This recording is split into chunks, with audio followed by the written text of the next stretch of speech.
এখানে যারা বসে আছেন আপনার বউয়েরা কি ঝগড়া করে? এ কথা কম, ঝগড়া করে? আপনি যদি কোনোদিন এই ঝগড়ার ব্যাপারে বউরে কিছু না বলে থাকেন, এই বউ যত ঝগড়া করবি খালি বউয়ের পাপ হবে না, স্বামীরও পাপ হবে।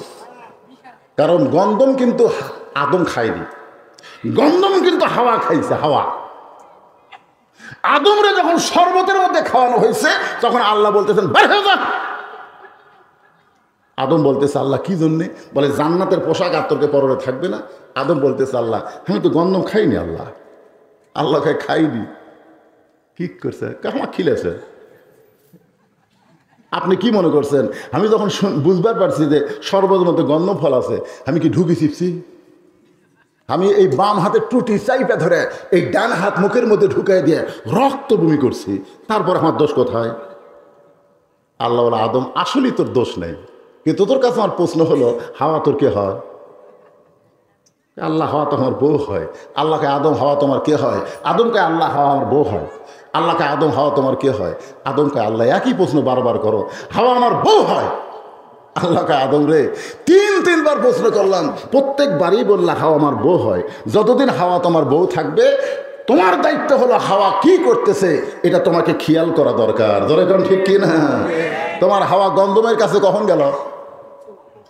আদমকে আমি খেয়াল করিনি। আল্লাহকে গন্ধমতে পাড়া খেলো, আমি খেয়াল করিনি। তোমাকে যে শরবত করে খাওয়ালো আদমকে আল্লাহ আমি খেয়াল করিনি। আল্লাহকে বিয়া করবা তুমি আর খেয়াল করবো আমি? আজকে যাদের বউ চিল্লাচিল্লি করতেছে, যে সমস্ত মেয়েরা ঝগড়া করতেছে, এই সমস্ত মেয়েদের বান্দার আগে আল্লাহ স্বামীকে আগে বানবে। স্বামী স্বামী এইবার বন্ধ হয়ে গেছে আলহামদুলিল্লাহ। আর চিল্লাচিল্লি নাই।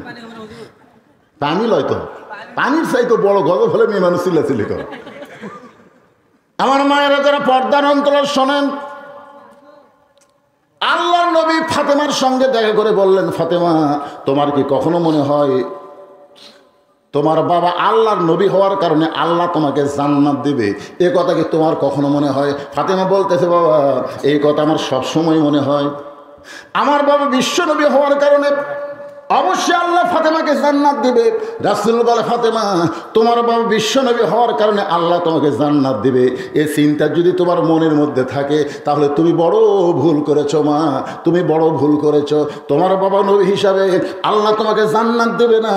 জান্নাতে যদি যাবার চাও তাহলে জান্নাতের আমল করে জান্নাতে যেতে হবে। রাসূল তার কলিজার টুকরাকে বললেন জান্নাতে যদি যাবার চাও জান্নাতের আমল করে দেওয়া লাগবে। ফাতেমা বললেন বাবা জান্নাতের আমল কি? আল্লাহ রাসূল বললেন মেয়ে হওয়ার কারণে আল্লাহ সহজ করে দিয়েছে। জোরে কোন সুবহানাল্লাহ। মেয়েদের জন্য জান্নাতে যাওয়া খুবই সহজ।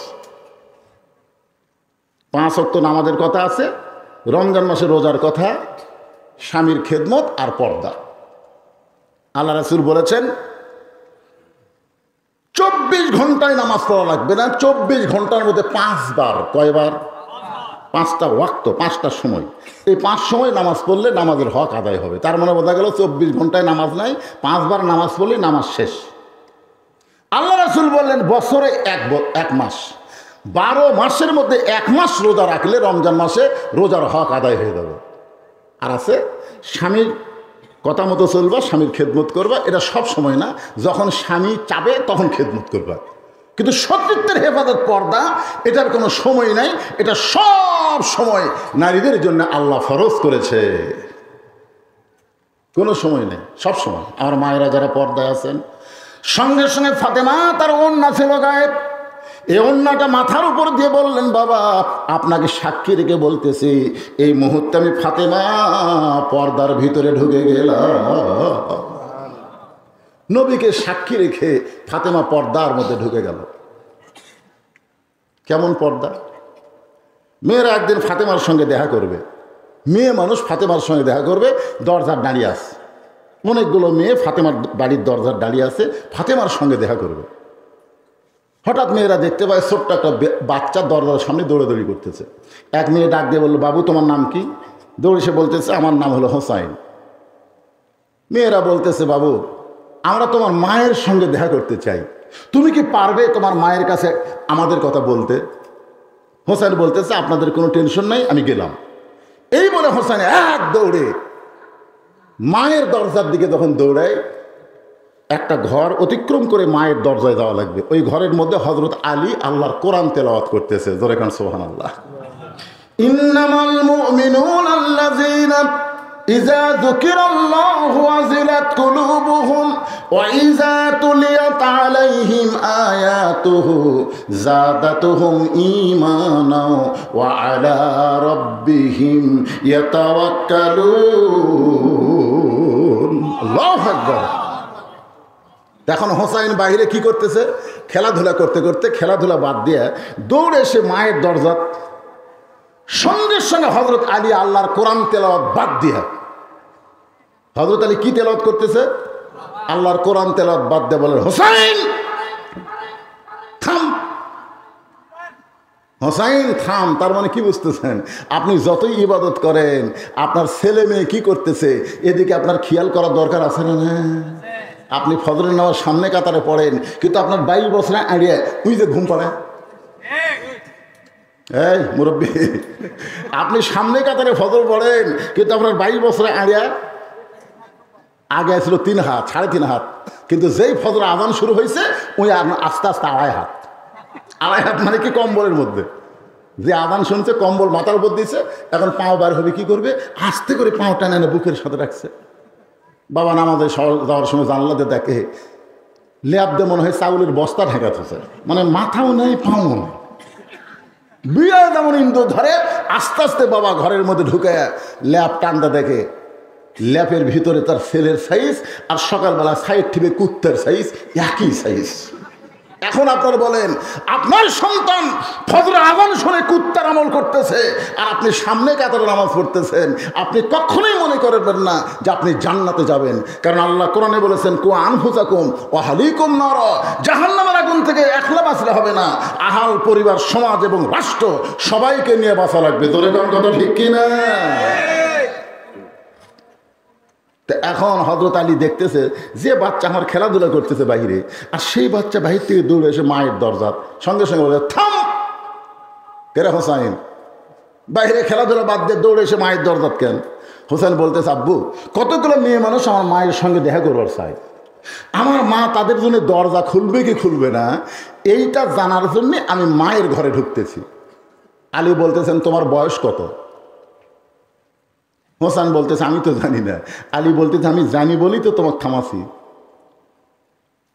কারণ সন্তান যখন বুঝবার পারে, বুঝার মতন বয়স হয়েছে, যখন তখন মায়ের ঘরে ঢোকা যাবে না, ঢুকবার গেলে মায়ের অনুমতি নিয়ে ঢোকা লাগবে।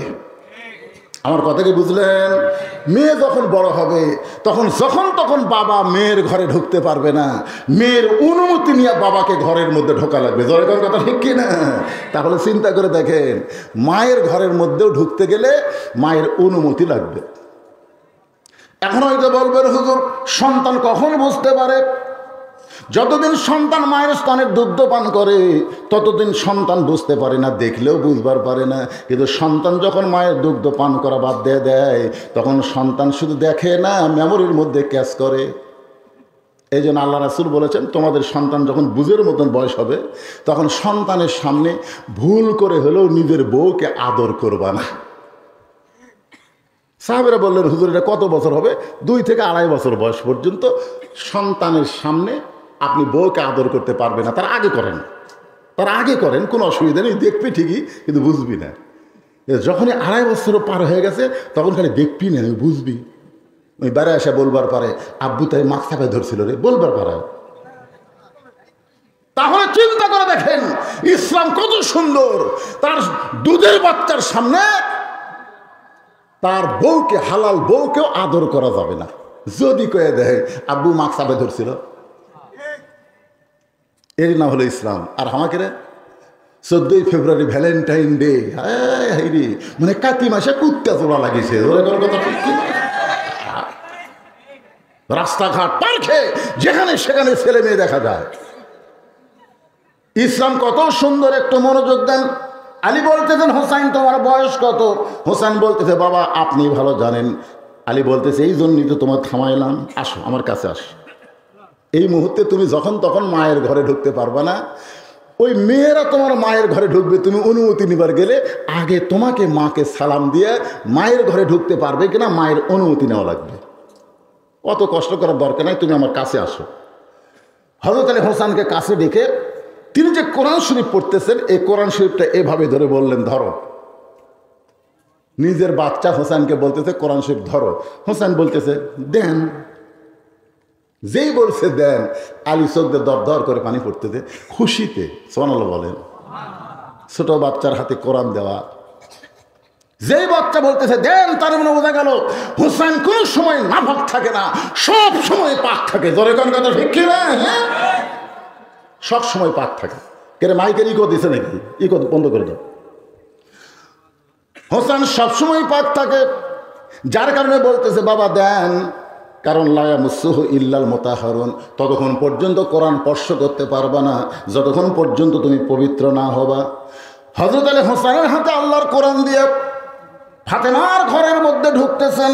আপনারা বলেন তো, মায়ের কাছে সন্তান বড় হলে ঢুকতে অনুমতি লাগে, মেয়ে যদি বড় হয় বাবা ঢুকতে মেয়ের অনুমতি লাগে, কিন্তু বইয়ের কাছে স্বামী যদি ঢোকে তাহলে কোনো অনুমতি। কিভাবে বুঝলেন? বইয়ের ঘরে যদি স্বামী ঢোকে অনুমতি লাগবে না কেন? আল্লাহ কোরআনে বলেছেন হুন্না লিবাসুল লাকুম ওয়া আনতুম লিবাসুল লাহুন্না। স্বামী হলো বিবির পোশাক, বিবি হলো স্বামীর পোশাক। আর বইয়ের ঘরে ঢুকতে স্বামীর অনুমতি লাগবে না, যে অবস্থায় থাক সমস্যা নাই। হযরত আলী সালাম দিয়ে ঘরের দরজা খুলে তাকায় দেখেন ফাতেমা ঘরের ভিতরে ডান হাতে আল্লাহর কোরআন শরীফ আর বাম হাতে জাঁতা ঘুরাইতেছে। হযরত আলী দরজা থেকে তাকায় দেখতে পায় ফাতেমা ঘরের ভিতরে ডান হাতে আল্লাহর কোরআন শরীফ আর বাম হাতে জাঁতা ঘুরাইতেছে। এই দৃশ্য দেখার সাথে সাথে হযরত আলী আল্লাহর কোরআন থেকে তেলাওয়াত করলেন, রব্বানা, সকলে পড়েন, রব্বানা আতিনা ফিদ দুনিয়া হাসানাতাও ওয়া ফিল আখিরাতি হাসানা ওয়া কিনা আযাবান্নার। আল্লাহু আকবার। হযরত আলী আয়াত তেলাওয়াত করার সাথে সাথে ফাতেমা কোরআন তেলাওয়াত বন্ধ করে জাঁতা ঘুরান বন্ধ করে দিয়ে এক দৌড়ে এসে পায়ের বুড়া আঙ্গুলে ভর দিয়ে স্বামীর কপালে একটা চুমা খেলেন। ধরে কেন সুবহানাল্লাহ। আলী বলতেছেন, ফাতেমা তুমি কোরআন তেলাওয়াত করতেছিলে, জাঁতা ঘুরাইতেছিলে, কিন্তু আমি শুধু দরজা সালাম দেওয়ার সাথে সাথে তুমি কেন কোরআন তেলাওয়াত বন্ধ করলে? তুমি কেন জাঁতা ঘুরান বন্ধ করলে? ফাতেমা বলতেছে, স্বামী আপনি জানেন না, স্বামী যখন বইয়ের কাছে আসবে তখন বইয়ের সমস্ত কাজ কাম আল্লাহ হারাম করে দিবে। একটাই মাত্র কাজ, সেটা হলো স্বামীকে খুশি করা। একটা মরদ সুবহানাল্লাহ হয় না, মানে কেউ যে সুখী নাই। সুবহানাল্লাহ কি এমনি মুখ দেখবি? বউ যদি নফল নামাজ পড়ে আর স্বামী যদি বইয়ের নাম ধরে ডাক দেয়, নামাজ বাদ দিয়ে স্বামীর ডাকের উত্তর দেওয়া লাগবে। শুধুমাত্র ফরজ ইবাদত যখন বউ করবে তখন স্বামী বললেও চলবে না, কারণ আগে আল্লাহ তারপরে স্বামী। এই লোকটা যদি বলতো আমার দয়ার আল্লাহর দরবারেতে কেউ ফিরে না খালি হাতে, যেখানে বলা লাগবে দয়াল আল্লাহ সেখানে বলতেছে দয়াল বাবা। আল্লাহর জায়গায় বাবা ঢুকেছে। যখন কি ঢুকেছে? এরকম কিছু লোক আমার এলাকায় বলতেছে, এবার যে আলুর দাম হুজুর, আমি শেষ, আমি শেষ। ছেলে বলতেছে, হুজুর এমএ পাস করছি, মাস্টার ডিগ্রি পাস করছি, এখনো চাকরি হয়নি, কিভাবে বাঁচি? কেউ বলতেছে আবাদ না হলে কি খাবো হুজুর, আবাদ যদি না হয় তাহলে আমি খাবো কি? আপনার বলেন তো, এই যে কথাগুলো আপনারা বলে যাচ্ছেন, এ কথার দ্বারা ঈমান থাকতেছে না নষ্ট হয়ে যাচ্ছে? এটা আজকে আমাদের জানার অধিকার আছে না নাই? জোরে করে আছে না নাই? আপনাকে খাওয়ানোর মালিক কে? যখন ভারত বলল আমি পেঁয়াজ দিব না, চিনি দিব না, আলু দিব না, এ কথা যখন ভারত বলল, যেগুলো সব বন্ধ করে দেওয়া হলো, বাংলাদেশ না খায় মরবে, তখন ডক্টর ইউনূস বুড়া আঙ্গুল দেখাচ্ছে। ভারতও বুড়া আঙ্গুল দেখাচ্ছে, যতই বলিস না খায় মরবে, আমি একটা নবীর নাম নিয়ে বসে আছি, আমার বিশ্বাস মাছের পেটে যে আল্লাহ ইউনুসরে বাঁচায়, সে উনি যখন ইন্টারিম ক্ষমতায় আছে, আল্লাহ যেভাবে হোক বাংলাদেশের মুসলমানকে বাঁচায় দিবে। ধরে কার কথা ঠিক কিনা? আপনারা বলেন তো, ভারত যেদিন থেকে চিনি বন্ধ করছে সেদিন থেকে চিনির দাম বাড়িছে না কমিছে? আলু বন্ধ করছে, আলুর দাম কি আলু আলু। আপনারা পেঁয়াজ বন্ধ করার পরে দাম বাড়িছে না কমিছে? এখানে আমাদের বিশ্বাস করা লাগবে, ভারতের দরজা খোলা বন্ধ দিয়া রিজেক্ট বন্ধ হবে না। রিজেক্ট দেওয়ার মালিক হচ্ছে অমামিন দাব্বাতিন ফিল আরদি ইল্লা আলাল্লাহি রিজকুহা। ঈমান।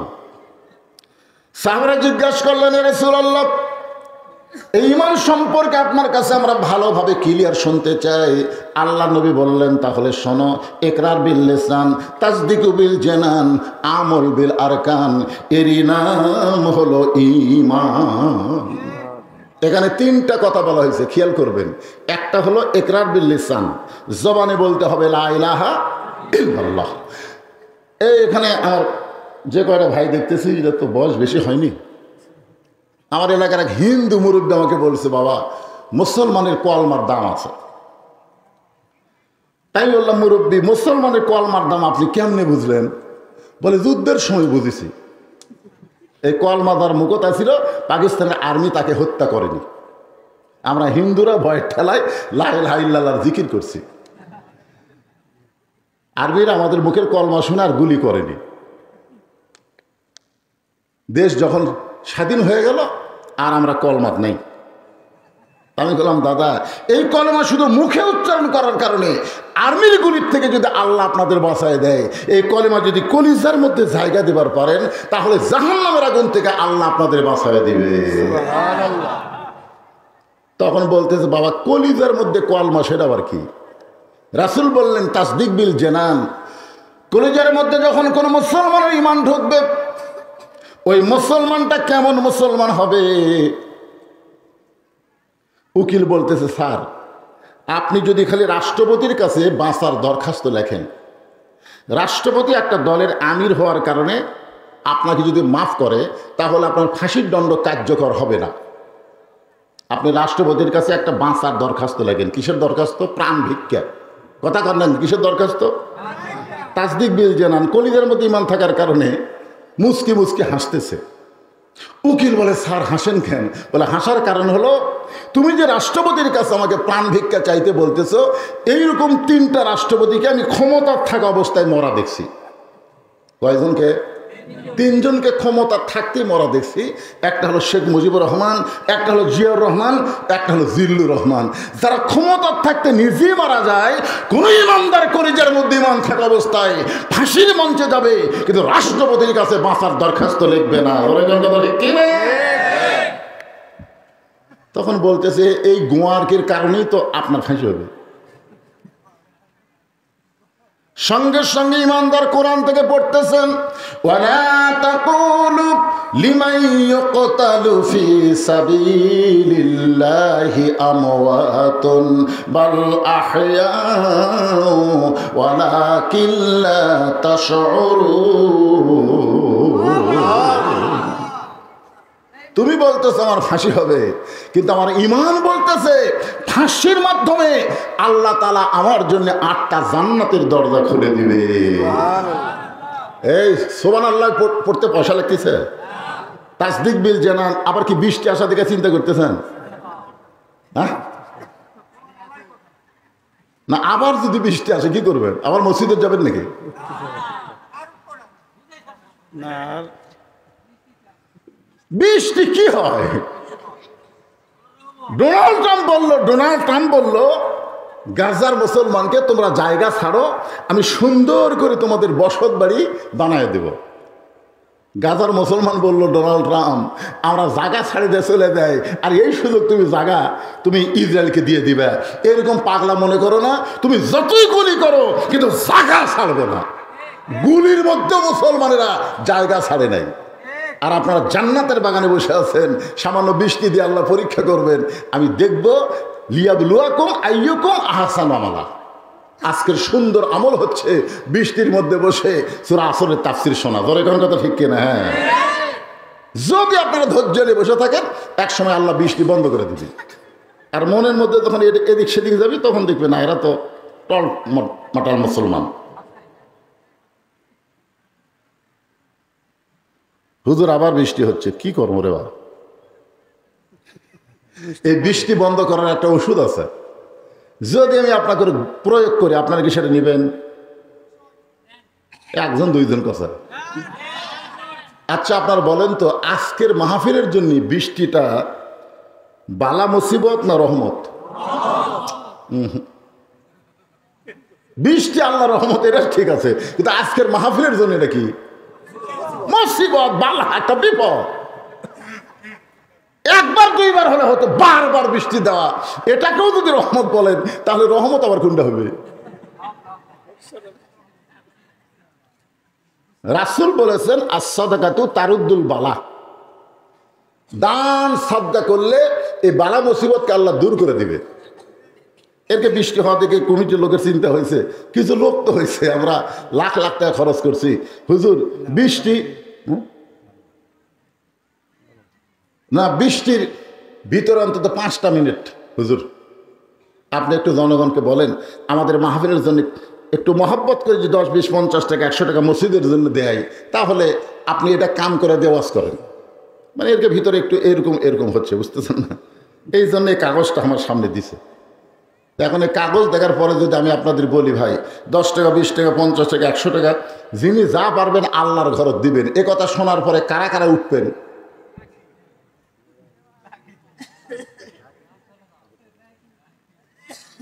দিবেন তো ইনশাল্লাহ, যা পারেন 10 হোক 20 হোক 50 হোক 100 হোক আপনারা দিবেন। আপনাদের কাছে যখন ব্যাগ যাবে, রুমাল যাবে, আপনারা আল্লাহর দিবেন তো, দিবেন না ভাই? as-সাদাকাতু তারুদ্দুল বালা। খালি আজকের মাহফিলের বৃষ্টি না, যত প্রকার বালা মুসিবত আছে দান সদকা করলে আল্লাহ সব দূর করে দেয়। এ মুরব্বী আগে লাভ দৌড় করে, এই সময় যাওয়া চলবে না তো।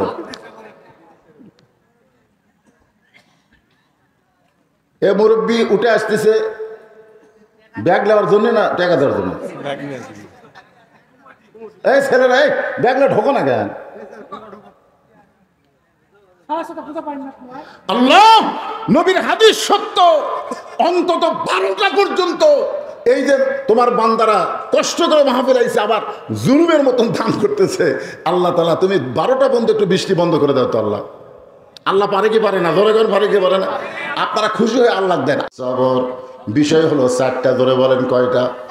1 নম্বর বিষয় হলো ইমান। ইমানকে ব্যাখ্যা করতে গিয়ে তাসদিক বিল জানান, কলিজার মধ্যে ইমানের কথা বলতেছিলাম। এরপরে রাসূল বললেন আমল বিল আরকান, তুমি যে ইমানদার এটা আমলের মাধ্যমে প্রকাশ করা লাগবে। সূরা আসরের 2 নম্বর বিষয় হলো আমিলুস সলিহা, নেক আমল করা লাগবে। আপনারা বলেন তো ইমান গ্রহণ করার পরে যত আমল আছে এর মধ্যে 1 নম্বর নেক আমলের নাম কি? খেয়াল করে শুনতেছেন না? ইমান গ্রহণ করার পরে আল্লাহর বহু আমল আছে, কিন্তু এর মধ্যে 1 নম্বর নেক আমলের নাম কি? নামাজ। জোরে বলেন নাম কি? কেউ বলতেছেন সালাত, কেউ বলতেছেন নামাজ। যাই হোক, সালাত আর নামাজ একই জিনিস। তা আমরা যেটা বুঝি সেটাই বলবো, নামাজ। আপনার বলেন এখন যে আমল না করলে ইমানে থাকে না, সে আমলের নাম কি? নামাজ। লা সালাতা লা ইমানা, যার নামাজ নাই তার ইমান নাই। লা সালাতা লা দীনা, যার নামাজ নাই তার কোনো ধর্মই নাই। বাইনাল আবদি ওয়াল কুফরি তরকুস সালাত, বান্দার কাফেরের মধ্যে পৃথক করার জিনিসটার নামই হলো নামাজ। যারা নামাজ পড়বে তারা আল্লাহর বান্দা, আর যারা নামাজ পড়বে না তারা হলো কাফের। তাহলে আমি যেই বলবো বেনামাজি, আপনারা বলবেন কাফের। এটা আমার কথা না, আপনার কথা না, কথা হলো নবী বলেছেন। যেরকম কে বলেছেন? বুখারী শরীফের হাদিস, বেনামাজি বাইনাল আবদি ওয়াল কুফরি তরকুস সালাত। আপনারা কি হাদিস বিশ্বাস করেন?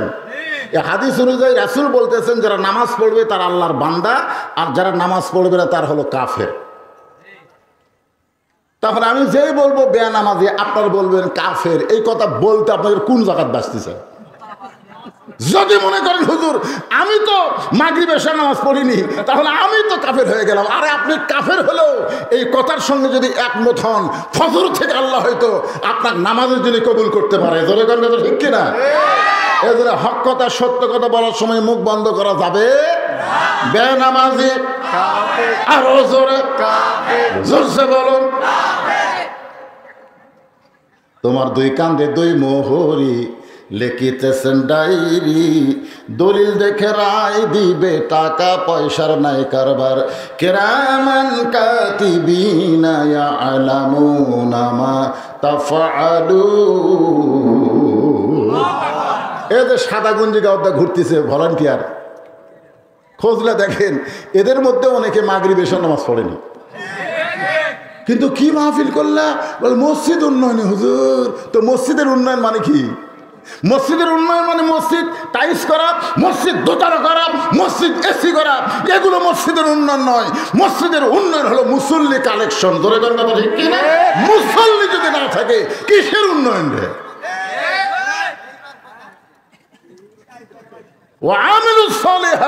সূরা আসর 2 নম্বর বিষয় হলো নেক আমল করা। আর নেক আমলের মধ্যে 1 নম্বর আমলের নাম হলো নামাজ। অনেকে হয়তো বলবে হুজুর আমি হয়তো 5 ওয়াক্ত পড়ি না, তাই বলে কি জুম্মা পড়ি না? লা তাকনাতু মির রাহমাতিল্লাহ ইন্নাল্লাহা ইয়াগফিরুয যুনুবা জামিআ ইন্নাহু হুয়াল গাফুরুর রহিম। এই এক মুরব্বি বলতে হবে না, কিন্তু আল্লাহ বলেছে আমার দয়া থেকে তোমরা নৈরাশ হয়ে না।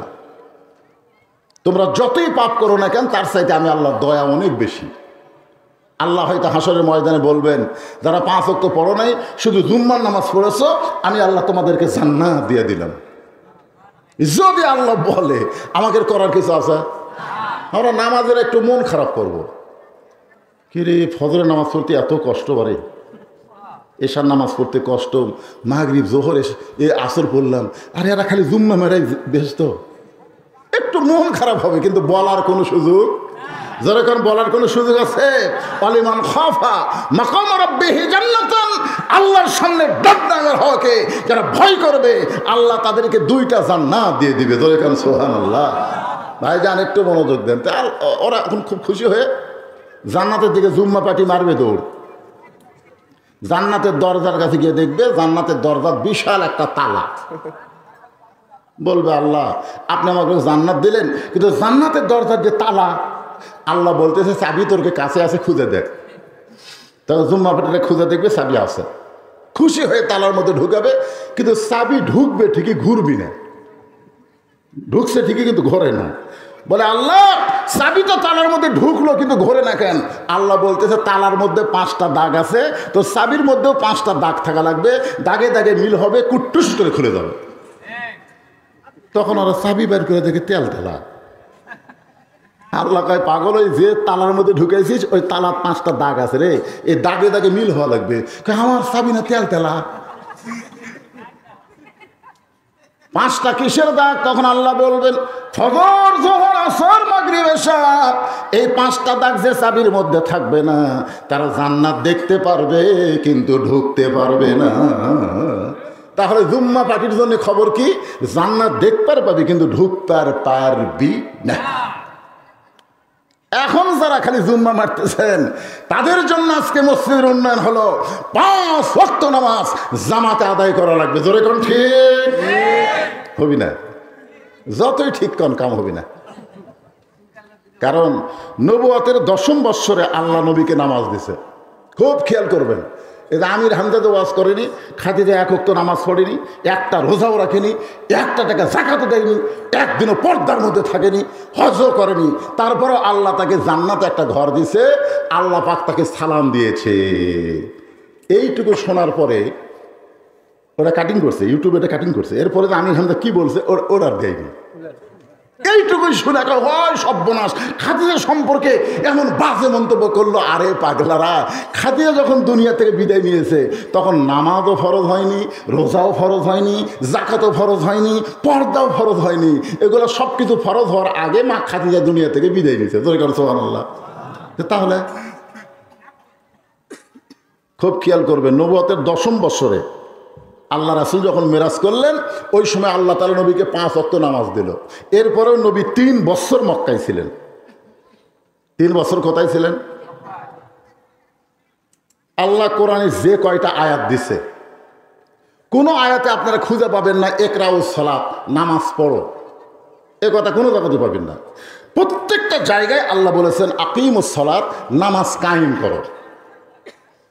তাহলে চিন্তা করেন, নবী নামাজ পাইল কায়েম করার জন্যে, কিন্তু মক্কা 3 বছর থাকলো। নবী বলেন আল্লাহ আপনি সব জায়গায় খালি নামাজ কায়েমের কথা বলেন, কিন্তু নামাজ কায়েম করার পরিবেশ তো মক্কাত নাই, এখন আমি কি করব? তা আল্লাহ বলতেছে আপনি যেভাবে পড়তেছেন পড়ে যান, সময় মতো কায়েম হবে। সময় মতো ধরে গান কি মতো? তা আপনারা যেভাবে পড়তেছেন আপাতত পড়েই যান, বাদ দিয়েন না, কিন্তু সময় মতো। আল্লাযীনা ইম্মাক্কান্নাহুম ফিল আরদ আকামুস সালাত, যেদিন বাংলাদেশের সংসদে কোরআন যাবে, আল্লাহওয়ালা বান্দাকে ক্ষমতার চেয়ার দেওয়া হবে। ক্ষমতার চেয়ার পাওয়ার পরেই তার 1 নম্বর দায়িত্ব হলো নামাজের বিল সংসদে পাশ করা। ধরে কোন কথা ঠিক কি না? সংসদ থেকে নামাজের বিল পাশ না হওয়া পর্যন্ত আমার ওয়াজ দিয়ে মসজিদ ভরবি না। এই জন্য সব দেখা হলো শেষ। আগামীতে আমরা দেখব আসল জায়গায় কোরআনের বাংলাদেশ। যেরকম কথা ঠিক না বললেন, ঠিক না বললেন, অসুবিধা কি? আপনি ঠিক না বললেও কাম কিন্তু হয়ে যাচ্ছে। আগের দিন আমি একটা কথাই বলছি, আগের দিন বাগে খাচ্ছে, ওইটা ধান্দা করে থাকেন না। আগের দিন আর নাই, মানুষ এখন সজাগ হয়ে গেছে। ধরে কোন কথা ঠিক? একটু মনোযোগ দিয়ে শোনেন। যতই নামাজের আমি ওয়াজ করি না কেন, আপনারা নামাজ যারা পড়েন না তারা আদায় করতে পারবেন না, কিন্তু যারা নামাজ পড়েন আজকে ওয়াজের শোনার পরে আপনার মনটা আরো নামাজের প্রতি আগ্রহ বেশি হয়ে যাবে। এখন আপনাদের জন্য আমার কথা হলো, এই নামাজটা কিন্তু পাইকারি হারে মেয়ে মানুষের জন্য বলা হয়েছে, কিন্তু গুরুত্ব সবচাইতে বেশি হলো নামাজ পুরুষের জন্যে, আর নারীদের সবচাইতে গুরুত্বের নাম হলো পর্দা। আমার মায়েরা যারা চিল্লাচিল্লি করতেছেন একটু ভালো করে শোনেন। আপনি যে ওখানে কথা বলতেছেন মা, ওই কথা বক্তার কানতে আসতেছে। মেয়ে মানুষের জোরে কথা বললো পর্দার খেলাপ। জোরে কোন কথা ঠিক কথা মান না কেন? মেয়ে মানুষ জোরে কথা বললো পরপুরুষ শুনতে ভালো, এটা কি হলো? পর্দার ভিতরে থাকলো না খেলাপ হয়ে গেল? আমি টাঙ্গাইলে ওয়াজ করছিলাম, মেয়ে মানুষ জোরে কথা বললে পর্দার খেলাপ হয়, তাই মায়েরা জোরে কথা বলবেন না, পুরুষ মানুষ যেন শুনবার না পায়। এই ওয়াজ করার পর এক মেয়ে একটা চিঠি লিখে দিল, হুজুর মেয়েদের কথা যদি পরপুরুষের জন্য শোনা জায়েজ না হয়, তাহলে প্রধানমন্ত্রী যখন ভাষণ দেয় সে ভাষণ শোনা কি? তখন হাসিনা প্রধানমন্ত্রী আসলে তো এমনভাবে লিখেছে, প্রধানমন্ত্রী যে ভাষণ দেয় জাতির উদ্দেশ্যে, এই ভাষণ শোনা কি? তখন আমি চিন্তা করলাম, রে ইতে এমন প্রশ্ন লিখলো, এখন যদি আমি বলি প্রধানমন্ত্রীর ভাষণ শোনা হারাম, এ হারাম কইয়া আমাকে গাড়ি তোটা লাগবি রে, আমার ধরে লে দেবি জেলখানা। ধরে খান কথা শিখছি। আমি চিন্তা করলাম কি উত্তর দেই। এমন সময় আল্লাহর কোরআন আমার সামনে এসে বলতেছে, উদউ ইলা সাবিলি রাব্বিকা বিল হিকমা। আল্লাহ বলতেছেন মাওলানা প্রশ্ন করলে উত্তর ডাইরেক্ট দেওয়া লাগবে না, তুমি ইনডাইরেক্টে অ্যাঙ্গেল মেরা দাও। এখন কি মেরা দাও? আমি আল্লাহর কোরআন থেকে মা বোনদের পর্দার ওয়াজ করেছি অ্যাঙ্গেলে। ওই মেয়েটাই পরে আমার স্লিপ দিয়েছে, হুজুর আপনার কাছে এই প্রশ্ন করা আমার মারাত্মক অপরাধ হয়ে গেছে। এখন আসে আমার মায়েরা যারা পর্দার অন্তরে বসে আলোচনা শুনতেছেন, পুরুষের জন্য 1 নম্বর নেক আমল হলো নামাজ, আর নারীদের জন্য 1 নম্বর নেক আমলের নাম হলো পর্দা। তারপরে গল্প করতেছে, যার বউ ওটি গল্প করতেছে না, আল্লাহ কিন্তু ওই বউ ধরবি না, ওই স্বামী ধরবি। স্বামী খান আমার মেয়েকে টেজ ভরে গেছে, টেজ ভরে কি হবি রে? গল্প যদি আমরা শুনবার পাই, উঠি ভরে লাভ কি? আল্লাহ রাসূলের হাদিস, আদ-দায়ুসু লা ইয়াদখুলুল জান্নাহ। সাহাবারা বললেন হুজুর দায়ুস কোন নারী? রাসূল বললেন দায়ুস কোনো নারী না, দায়ুস হলো সকল পুরুষ মানুষ যাদের অধীনে নারীরা পর্দা করে না। তাহলে আপনার বউ যে চিল্লাচিল্লি করতেছে, আপনি কি করবেন? এখানে যারা বসে আছেন, আপনার বউয়েরা কি ঝগড়া করে? এ কথা কম ঝগড়া করে? আপনি যদি কোনোদিন এই ঝগড়ার ব্যাপারে বউরে কিছু না বলে থাকেন, এই বউ যত ঝগড়া করবি খালি বউয়ের পাপ হবে না, স্বামীরও পাপ হবে। কারণ গন্ধম কিন্তু আদম খায়নি, গন্ধম কিন্তু হাওয়া খাইছে। হাওয়া আদমরে যখন শরবতের মধ্যে খাওয়ানো হয়েছে, তখন আল্লাহ বলতেছেন বের হয়ে যা। আদম বলতেছে আল্লাহ কি জন্যে? বলে জান্নাতের পোশাক আর তোরকে পরনে থাকবে না। আদম বলতেছে আল্লাহ আমি তো গন্ধম খাইনি। আল্লাহ খাইনি। কি করছে? কামা খিলেছে। আপনি কি মনে করছেন আমি যখন বুঝবার পারছি যে শরবতের মধ্যে গন্ধ ফল আছে, আমি কি ঢুকি চিপছি? আমি এই বাম হাতে টুটি চাইপে ধরে এই ডান হাত মুখের মধ্যে ঢুকাই দিয়ে রক্ত বমি করছি, তারপর আমার দোষ কোথায়? আল্লাহ বলে, আদম আসলেই তোর দোষ নেই, কিন্তু তোর কাছে আমার প্রশ্ন হলো, হাওয়া তোর কে হয়? আল্লাহ হাওয়া তো আমার বউ হয়। আল্লাহকে আদম হাওয়া তোমার কে হয়? আদমকে আল্লাহ হাওয়া আমার বউ হয়। আল্লাহকে আদম হাওয়া তোমার কে হয়? আদমকে আল্লাহ। একই প্রশ্ন বারবার করো, হাওয়া আমার বউ হয়। আল্লাহকে আদম রে তিনবার প্রশ্ন করলাম, প্রত্যেকবারই বললা হাওয়া আমার বউ হয়। যতদিন হাওয়া তোমার বউ থাকবে, তোমার দায়িত্ব হলো হাওয়া কি করতেছে এটা তোমাকে খেয়াল করা দরকার। ধরে কোন ঠিক কি না? তোমার হাওয়া গন্ধমের কাছে কখন গেল? আদমকে আমি খেয়াল করিনি। আল্লাহকে গন্ধমতে পাড়ে খেলো, আমি খেয়াল করিনি। তোমাকে যে শরবত করে খাওয়ালো, আদমকে আল্লাহ আমি খেয়াল করিনি। আল্লাহকে বিয়া করবা তুমি, আর খেয়াল করবো আমি? আজকে যাদের বউ চিল্লাচিল্লি করতেছে, যে সমস্ত মেয়েরা ঝগড়া করতেছে, এই সমস্ত মেয়েদের বান্দার আগে আল্লাহ স্বামীকে আগে বানবে। স্বামী এইবারে বন্ধ হয়ে গেছে আলহামদুলিল্লাহ, আর চিল্লাচিল্লি নাই। পানি লয় তো, পানির চাইতে বড় গজব হলে মেয়ে মানুষ চিল্লাচিল্লি করে। আমার মায়েরা যারা পর্দার অন্তরাল শোনেন, আল্লাহর নবী ফাতেমার সঙ্গে দেখা করে বললেন, ফাতেমা তোমার কি কখনো মনে হয় তোমার বাবা আল্লাহর নবী হওয়ার কারণে আল্লাহ তোমাকে জান্নাত দিবে? এ কথা কি তোমার কখনো মনে হয়? ফাতেমা বলতেছে, বাবা এই কথা আমার সবসময় মনে হয়। আমার বাবা বিশ্ব নবী হওয়ার কারণে অবশ্যই আল্লাহ ফাতেমাকে জান্নাত দিবে। রাসূল বলে, ফাতেমা তোমার বাবা বিশ্বনবী হওয়ার কারণে আল্লাহ তোমাকে জান্নাত দিবে, এই চিন্তা যদি তোমার মনের মধ্যে থাকে তাহলে তুমি বড় ভুল করেছো মা, তুমি বড় ভুল করেছো। তোমার বাবা নবী হিসাবে আল্লাহ তোমাকে জান্নাত দেবে না। জান্নাতে যদি যাবার চাও তাহলে জান্নাতের আমল করে জান্নাতে যেতে হবে। রাসূল তার কলিজার টুকরাকে বললেন, জান্নাতে যদি যাবার চাও জান্নাতের আমল করে দেওয়া লাগবে। ফাতেমা বললেন, বাবা জান্নাতের আমল কি? আল্লাহ রাসূল বললেন, মেয়ে হওয়ার কারণে আল্লাহ সহজ করে দিয়েছে। জোরে কোন সুবহানাল্লাহ। মেয়েদের জন্য জান্নাতে যাওয়া খুবই সহজ। 5 ওয়াক্ত নামাজের কথা আছে, রমজান মাসে রোজার কথা, স্বামীর খেদমত আর পর্দা। আল্লাহ রাসূল বলেছেন 24 ঘন্টায় নামাজ পড়া লাগবে না। 24 ঘন্টার মধ্যে 5 বার, কয়বার? 5টা ওয়াক্ত, 5টা সময়। এই 5 সময় নামাজ পড়লে নামাজের হক আদায় হবে। তার মানে বোঝা গেল 24 ঘন্টায় নামাজ নাই, 5 বার নামাজ পড়লে নামাজ শেষ। আল্লাহ রাসূল বললেন, বছরে এক মাস, 12 মাসের মধ্যে 1 মাস রোজা রাখলে রমজান মাসে রোজার হক আদায় হয়ে যাবে।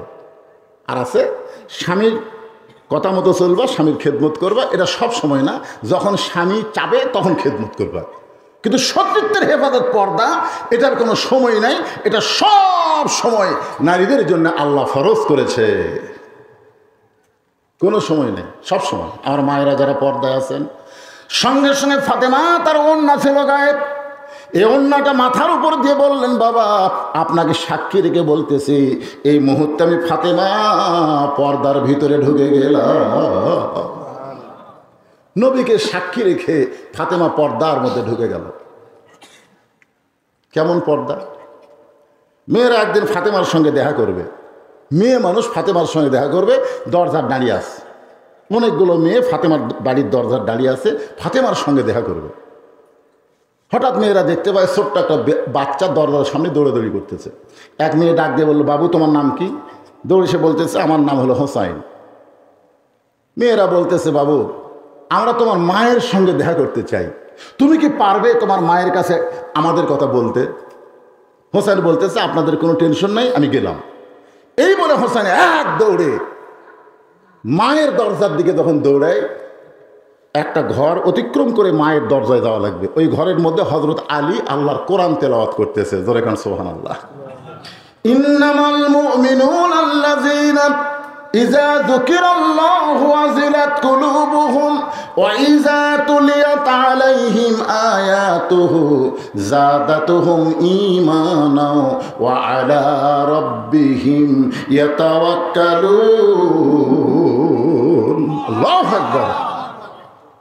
এখন হোসাইন বাইরে কি করতেছে, খেলাধুলা করতে করতে খেলাধুলা বাদ দিয়ে দৌড়ে এসে মায়ের দরজা, সঙ্গে সঙ্গে হজরত আলী আল্লাহর কোরআন তেলাওয়াত বাদ দিয়া, হজরত আলী কি তেলাওয়াত করতেছে, আল্লাহর কোরআন তেলাওয়াত বাদ দিয়ে বলেন, হোসাইন থাম, হোসাইন থাম। তার মানে কি বুঝতেছেন, আপনি যতই ইবাদত করেন, আপনার ছেলে মেয়ে কি করতেছে এদিকে আপনার খেয়াল করার দরকার আছে না? আপনি ফজরের নামাজ সামনে কাতারে পড়েন, কিন্তু আপনার 22 বছরে আড়িয়ে তুই যে ঘুম পড়ে,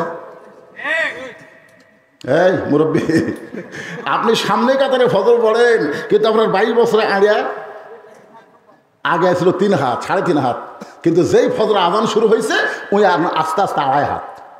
2.5 হাত মানে কি, কম্বলের মধ্যে যে আজান শুনছে কম্বল মাথার উপর দিয়েছে, এখন পাও বার হবে, কি করবে, আস্তে করে পাও টানে না বুকের সাথে রাখছে। বাবা নামাজে যাওয়ার সময় জানলাতে দেখে লেপ দিয়ে মনে হয় চাউলের বস্তা ঢাকা থাকছে, মানে মাথাও নেই পাও নেই, বিয়ার যেমন ইন্দু ধরে আস্তে আস্তে বাবা ঘরের মধ্যে ঢুকে ল্যাপ টানতে দেখে ল্যাপের ভিতরে তার ছেলের সাইজ আর সকালবেলা সাইড টিপে কুত্তার সাইজ একই সাইজ। এখন আপনার বলেন, আপনার সন্তান ফজর আযান শুনে কুত্তার আমল করতেছে আর আপনি সামনে কাতারে নামাজ পড়তেছেন, আপনি কখনোই মনে করবেন না যে আপনি জান্নাতে যাবেন। কারণ আল্লাহ কোরআনে বলেছেন, কু আনফুসাকুম ওয়া আহলিকুম নার, জাহান্নামের আগুন থেকে একলা বাঁচলে হবে না, আহাল পরিবার সমাজ এবং রাষ্ট্র সবাইকে নিয়ে বাঁচা লাগবে। তোর এখন কথা ঠিক কিনা? এখন হযরত আলী দেখতেছে যে বাচ্চা আমার খেলাধুলা করতেছে বাইরে, আর সেই বাচ্চা বাহির থেকে দৌড়ে এসে মায়ের দরজা, সঙ্গে সঙ্গে বলে, থাম কেরে হোসাইন, বাইরে খেলাধুলা বাদ দিয়ে দৌড়ে এসে মায়ের দরজাত কেন? হোসেন বলতেছে, আব্বু কতগুলো মেয়ে মানুষ আমার মায়ের সঙ্গে দেখা করবার চায়, আমার মা তাদের জন্য দরজা খুলবে কি খুলবে না এইটা জানার জন্যে আমি মায়ের ঘরে ঢুকতেছি। আলী বলতেছেন, তোমার বয়স কত? হোসেন বলতেছে, আমি তো জানি না। আলী বলতেছে, আমি জানি বলি তো তোমার থামাছি।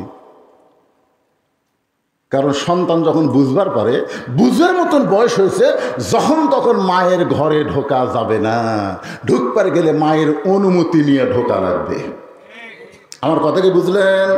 মেয়ে যখন বড় হবে তখন যখন তখন বাবা মেয়ের ঘরে ঢুকতে পারবে না, মেয়ের অনুমতি নিয়ে বাবাকে ঘরের মধ্যে ঢোকা লাগবে। জয়গর কথা ঠিক কি না?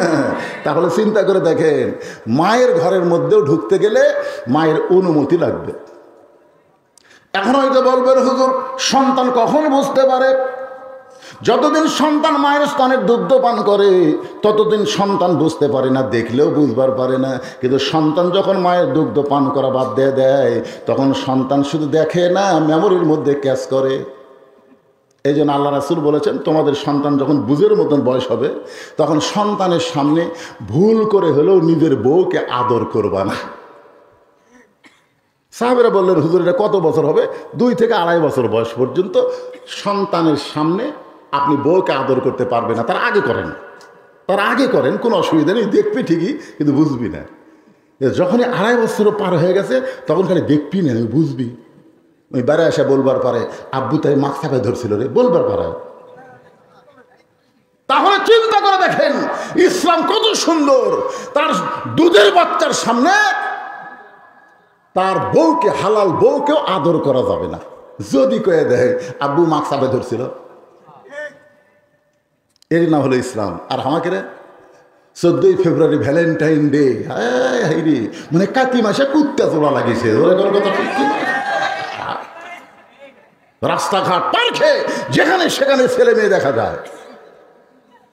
ইসলাম কত সুন্দর, একটু মনোযোগ দেন। আলী বলতেছেন, হোসাইন তোমার বয়স কত? হোসেন বলতেছে, বাবা আপনি ভালো জানেন। আলী বলতেছে, এই জন্যই তো তোমার থামাইলাম, আসো আমার কাছে আসো। এই মুহূর্তে তুমি যখন তখন মায়ের ঘরে ঢুকতে পারবে না। ওই মেয়েরা তোমার মায়ের ঘরে ঢুকবে, তুমি অনুমতি নিবার গেলে আগে তোমাকে মাকে সালাম দিয়ে মায়ের ঘরে ঢুকতে পারবে কিনা মায়ের অনুমতি নেওয়া লাগবে। অত কষ্ট করার দরকার নাই, তুমি আমার কাছে আসো। হযরত আলী হোসেনকে কাছে ডেকে তিনি যে কোরআন শরীফ পড়তেছেন, এই কোরআন শরীফটা এভাবে ধরে বললেন, ধরো। নিজের বাচ্চা হোসেনকে বলতেছে, কোরআন শরীফ ধরো। হোসেন বলতেছে, দেন। যেই বলছে দেন, আলী চোখ দিয়ে দর দর করে পানি পড়তেছে খুশিতে। সুবহানাল্লাহ বলেন।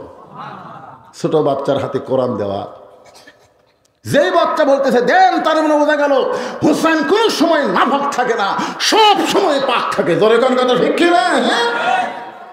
সব সময় পাক থাকে। কেন মাইকের ইকো দিছে নাকি? ইকো বন্ধ করে দাও। হোসেন সবসময় পাক থাকে, যার কারণে বলতেছে বাবা দেন, কারণ লায়ামুসুহু ইল্লাল মুতাহহারুন, ততক্ষণ পর্যন্ত কোরআন স্পর্শ করতে পারবা না যতক্ষণ পর্যন্ত তুমি পবিত্র না হবা। হযরত আলী হোসেনের হাতে আল্লাহর কোরআন দিয়ে ফাতেমার ঘরের মধ্যে ঢুকতেছেন। আপনারা বলেন তো, মায়ের কাছে সন্তান বড় হলে ঢুকতে অনুমতি লাগে, মেয়ে যদি বড় হয় বাবা ঢুকতে মেয়ের অনুমতি লাগে, কিন্তু বইয়ের কাছে স্বামী যদি ঢোকে তাহলে কোনো অনুমতি। কিভাবে বুঝলেন? বইয়ের ঘরে যদি স্বামী ঢোকে অনুমতি লাগবে না কেন? আল্লাহ কোরআনে বলেছেন হুন্না লিবাসুল্লাকুম ওয়া আনতুম লিবাসুল্লাহুন্না। স্বামী হলো বিবির পোশাক, বিবি হলো স্বামীর পোশাক। আর বইয়ের ঘরে ঢুকতে স্বামীর অনুমতি লাগবে না, যে অবস্থায় থাক সমস্যা নাই। হযরত আলী সালাম দিয়ে ঘরের দরজা খুলে তাকায় দেখেন ফাতেমা ঘরের ভিতরে ডান হাতে আল্লাহর কোরআন শরীফ আর বাম হাতে জাঁতা ঘুরাইতেছে। হযরত আলী দরজা থেকে তাকায় দেখতে পায় ফাতেমা ঘরের ভিতরে ডান হাতে আল্লাহর কোরআন শরীফ আর বাম হাতে জাঁতা ঘুরাইতেছে। এই দৃশ্য দেখার সাথে সাথে হযরত আলী আল্লাহর কোরআন থেকে তেলাওয়াত করলেন, রব্বানা, সকলে পড়েন, রব্বানা আতিনা ফিদ দুনিয়া হাসানাতাও ওয়া ফিল আখিরাতি হাসানাত ওয়া কিনা আযাবান্নার। আল্লাহু আকবার। হযরত আলী আয়াত তেলাওয়াত করার সাথে সাথে ফাতেমা কোরআন তেলাওয়াত বন্ধ করে জাঁতা ঘুরান বন্ধ করে দিয়ে এক দৌড়ে এসে পায়ের বুড়া আঙ্গুলে ভর দিয়ে স্বামীর কপালে একটা চুমা খালেন। ধরে কোন সুবহানাল্লাহ। আলী বলতেছেন, ফাতেমা তুমি কোরআন তেলাওয়াত করতেছিলে, জাঁতা ঘুরাইতেছিলে, কিন্তু আমি শুধু দরজা সালাম দেওয়ার সাথে সাথে তুমি কেন কোরআন তেলাওয়াত বন্ধ করলে? তুমি কেন জাঁতা ঘুরান বন্ধ করলে? ফাতেমা বলতেছে, স্বামী আপনি জানেন না, স্বামী যখন বইয়ের কাছে আসবে তখন বইয়ের সমস্ত কাজ কাম আল্লাহ হারাম করে দিবে, একটাই মাত্র কাজ, সেটা হলো স্বামীকে খুশি করা। একটা মরদ সুবহানাল্লাহ হয় না, মানে কেউ যে সুখী নাই। সুবহানাল্লাহ কি এমনি মুখ দেখবি? বউ যদি নফল নামাজ পড়ে আর স্বামী যদি বইয়ের নাম ধরে ডাক দেয়, নামাজ বাদ দিয়ে স্বামীর ডাকের উত্তর দেওয়া লাগবে। শুধুমাত্র ফরজ ইবাদত যখন বউ করবে তখন স্বামী করলেও চলবে না, কারণ আগে আল্লাহ তারপরে স্বামী। রাসূল বলেছেন আল্লাহর পরে কাউকে যদি সেজদা দেওয়ার হুকুম থাকতো তাহলে প্রত্যেকটা বউকে